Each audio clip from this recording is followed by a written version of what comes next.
अस्सलाम वालेकुम दोस्तों, उम्मीद है आप सब लोग खैरियत से होंगे। मैं भी आपकी दुआओं से खैर वाफियत से हूँ। आपने देखा ईरान पर हमले की धमकी देने के बाद अमेरिका फिर एक दबार खामोश हो गया है। आखिर क्या वजह है कि लग यूँ रहा था जैसे बस अब अमेरिका किसी भी वक्त ईरान पर हमला कर देगा और वहाँ पर अपने दो तरह के मकसद जो है वो अचीव कर लेगा। एक तो ये कि वो ईरान में रजीम चेंज करवा लेगा और दूसरा वहाँ पे अपनी मर्ज़ी की गवर्नमेंट इंस्टॉल करके और इसराइल के लिए एक सिक्योरिटी का जो थ्रेट थी उसको हमेशा के लिए ख़त्म कर देगा जो ईरान की जानब से हुआ करती थी। और यूँ वो जो ग्रेटर इसराइल का ख्वाब है वो किसी हद तक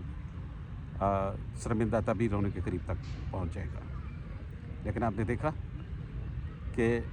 कई रोज़ तक ईरान के अंदर पुरतशद्दुद मुज़ाहरे होते रहे, जिसको खुल्लम खुला अमेरिका और इसराइल ने प्रमोट किया, सपोर्ट किया और मुज़ाहिरीन को उकसाया और उनको इंस्टिगेट किया और उनको हर तरह की सपोर्ट देने का वादा भी किया और यहाँ तक उनको उबारा कि वो अपना जो निज़ाम है उसको बदल डालें, अदारों पे कंट्रोल हासिल करें और अपने एहतजाज को मज़ीद संगीन और शदीद कर दें। लेकिन चूँकि ईरान है एक कदीम तहज़ीब और एक बड़ी मज़बूत कौम है और मजहबी हवाले से भी और सकाफ़ती और तहज़ीबी हवाले से भी, तो उसने भरपूर इस बरानी कैफियत का मुकाबला किया और अपनी सरकारी रिट को, रियासती रिट को कायम रखते हुए उन्होंने तमाम तर ये जो मुज़ाहरे थे ना सिर्फ इनको कंट्रोल किया बल्कि उनके ख़िलाफ़ कानूनी कार्रवाई करने का भी आगाज़ कर दिया। इसके साथ साथ ईरान के अंदर उसकी हमायती यानी कि जो मौजूदा निज़ाम है या गवर्नमेंट है उसकी हमायत में भी बहुत बड़े पैमाने पर रैलीज़ निकली और मुज़ाहरे हुए, जिसकी वजह से ईरान को अपने फ़ैसले पे कंसिडर या को पे नज़रसानी करने पड़ी। एक वजह यह भी हो सकती है, लेकिन दीगर जो वजूहात हैं जिसका हम कह सकते हैं कि अमेरिका का जो मुमकिन हमला ईरान पर कैसे टल गया, तो उसमें शनीत यही है कि इस पे सऊदी अरब, टर्की, पाकिस्तान और दीगर जो ख़ित्ते के अहम ममालिक हैं, इत्तेहादी हैं अमेरिका के, उन्होंने डोनाल्ड ट्रंप को कन्विंस किया कि आप ईरान पर हमला करने की हमाकत ना करें। अगर आपने ऐसा किया तो पूरा ख़ित्ता जंग की आग में की लपेट में आ जाएगा। और चूँकि इसके बहुत ही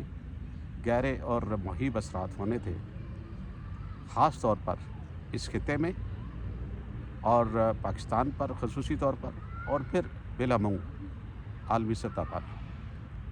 सिक्योरिटी के हवाले से, माइशत के हवाले से। अगर हम सिक्योरिटी की बात करें तो यकीनी तौर पर जितने भी ईरान की बॉर्डरिंग कंट्रीज़ थी उनके अंदर भी अफरा तफरी इंतशार पैदा हो जाता है। वहाँ भी इसके स्पिल ओवर इफेक्ट्स जाते हैं। ख़ास तौर पर पाकिस्तान के जो दो वेस्टर्न प्रोविंसेस हैं KPK और बलूचिस्तान के अंदर जो दहशतगर्दी से में मुलव्वस तंजीमें एक्टिव हैं और अफ़गानिस्तान में और कुछ जो है ना ईरान में भी अपनी माजगाँव या अपना गाँव में छुप कर पाकिस्तान में दारंदाजी करके वार करते हैं, वो भी ज़्यादा एक्टिव हो जाती है और उनको भी ज़्यादा शय मिल जाती है। इसके अलावा चूँकि फिर अमेरिका का और इसराइल का इन्फ्लुएंस हो जाता, उनकी प्रेजेंस यहाँ पे होती, तो इसराइल और इंडिया दोनों एक हैं। जैसे कि मई की जंग में भी दोनों ने मिलकर पाकिस्तान के ख़िलाफ़ जंग लड़ी, तो इस सूरत में भी वो मौजूदा मिल के यहाँ पे ईरान में आकर पाकिस्तान के ख़िलाफ़ छेड़खानी करते रहे, पाकिस्तान को के अंदर अदम इस्तेकाम की आग जलाने की कोशिश करते। इसके साथ साथ जो इलाकाई सतह पे असरात होते वो ये होता कि चूँकि ये सारी पर्शियन गल्फ़ है या अरेबियन जितने भी कंट्रीज़ हैं जो ऑयल प्रोड्यूसिंग है और एक्सपोर्टिंग कंट्रीज़ हैं, इनकी मईशत को बहुत बड़ा धचका लगता। ये जो ऑयल की तजारत है, ये जो इसकी तजारत एक्सपोर्ट है, ऑयल की तरसील है, या ये जो समुद्री गुज़रगाहें हैं, ये बुनियादी तौर पर बड़ी मुतासर होती। और स्पेशली जो स्ट्रेट ऑफ हॉर्मज़ है, जिसके ऊपर डायरेक्ट इसका कंट्रोल है, ईरान का काफ़ी इन्फ्लुएंस है, वो इसको एक्सरसाइज करके ये इस सूरत में होता है जब अमेरिकन अटैक और उसके जो ईरान के ऊपर और उसके मकासद हासिल करने में अमेरिका नाकाम हो जाता, तो पर यकीनी तौर पर ईरान ने इसको ब्लॉक कर देना था, स्ट्रेट ऑफ हॉर्मज़ को, और फिर ऑयल का और तेल का और एनर्जी का बहरान पैदा होता। ये दोनों खित्ते में भी होता और इसका इफ़ेक्ट ओवरऑल आलमी सतह पे भी होता है। अगरचे अमेरिका अपने तय बहुत मुतमईन है कि उसने वेनेज़ुएला के जो ऑयल और के जो वसाइल हैं, रिसोर्सेज हैं, ज़खायर हैं, उन पर कंट्रोल हासिल कर लिया है। और इस तरह की इस जंग की वजह से जो इस खित्ते में ईरान और गल्फ़ में और मिडल ईस्ट में जो तेल की किल्लत या इसका बहरान आता, वो शायद उसके ज़हन में ये था कि इसका असर शायद अमेरिका तक ना होता, चूँकि उसने वेनेज़ुएला के जो ऑयल के ज़खायर हैं उन पर अपना कब्ज़ा उस पर कब्ज़ा कर लिया है और उस पर अपना तसल्लुत जमा लिया है। तो लेकिन ओवरऑल ये होता है कि फिर जो आपने देखा है कि अमेरिका ने के जो अतादी हैं जो मिडल ईस्ट में जो और भी जिसमें पाकिस्तान में बशमूल, ये भी उससे नाराज़ हो जाते हैं, इनकी भी दूरियाँ हो जाती। और ख़ित्ते के अंदर चूँकि पहले भी नेटो को अमेरिका ने ख़ास तौर पर डोनाल्ड ट्रंप ने नाराज़ किया हुआ है, और नेटो भी आस्ते आस्ते उसकी वजह से कमज़ोर होता जा रहा है। जैसे कि ग्रीनलैंड पर कब्ज़ा करने का की धमकी दी है, और जिसके ख़िलाफ़ डेनमार्क ने और बेल्जियम, फ्रांस, जर्मनी और इटली सब ने मिल के इसकी मुखालफत की है कि अगर ऐसा अमल होगा तो ये ना सिर्फ नेटो की तोड़ फोड़ का सबब बनेगा, बल्कि मजमूई तौर पर ये जो सिक्योरिटी के हालात हैं या इंटरनेशनल रिलेशंस हैं उनमें बहुत बड़ा बगाड़ आएगा। अब देखना ये है कि ट्रंप इन सारी सूरत हाल को किस तरीके से देखते हैं। लेकिन इसी असना में पाकिस्तान चूँकि एक बड़ी क्रिटिकल पोजीशन में है, अमेरिका के साथ भी अच्छे तल्लुकात हैं और ईरान के साथ तो हमारे बड़े दरीना मजहबी, तहज़ीबी, सकाफ़ती रिश्ते हैं।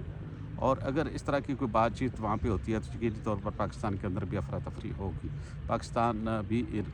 की आवाम चाहेगी कि वो ईरान के साथ खड़ा हो जाए, और पाकिस्तान भी ईरान की सपोर्ट करेगा। इस सूरत में अमेरिका का रद्द-ए-अमल क्या होगा, ये आने वाला वक्त ही बताएगा। और उम्मीद है अब जब चूँकि चीन, रूस, टर्की, अज़रबैजान, पाकिस्तान और ये सब बड़े करीबी अतादी हैं, और ये सब ही चाहते हैं कि ईरान के ख़िलाफ़ अमेरिका का हमला ना हो। अगर ईरान ऐसा करता है तो यकीनी तौर रिटेलिएटरी तौर पे अगर अमेरिका ऐसा करता है तो इन रिटेलिएशन ईरान उसके तमाम जो मिलिट्री बेसेस इस रीजन में है, क़तर में है, बहरीन में है, दुबई में है या कुवैत में है, जो भी तकरीबन ये कमोबेश 19-20 बेसेस बनते हैं जो कि वेरी इफेक्टिव रेंज में आ जाते हैं ईरान के मिसाइल्स के और दीगर जो वेपन सिस्टम है, तो यकीनी तौर पर उनको ईरान निशाना बनाएगा। और अगर ऐसा होता है तो फिर एक दूसरा आप कह सकते हैं कि तीसरी जंग अज़ीम की बिगनिंग हो सकती है। तो अब देखते हैं कि आने वाला वक्त क्या करता है। लेकिन अब तो लगता है ऐसी है कि जो ये धमकियों की और भड़कों की जो ट्रंप की तरफ से दी जा रही थी कि एक आंधी सी उठी थी, वो कुछ थम गई है। और उम्मीद करते हैं कि better sense will prevail at all level, particularly Donald Trump, और सिचुएशन को इससे आगे नहीं जाने देंगे जहाँ पे दुनिया को एक बार फिर एक नई आलमी जंग की तबाहियों का सामना करना पड़े। इसके साथ ही आपसे इजाज़त चाहता हूँ। अल्लाह ताला आप सबका हामी और नासिर।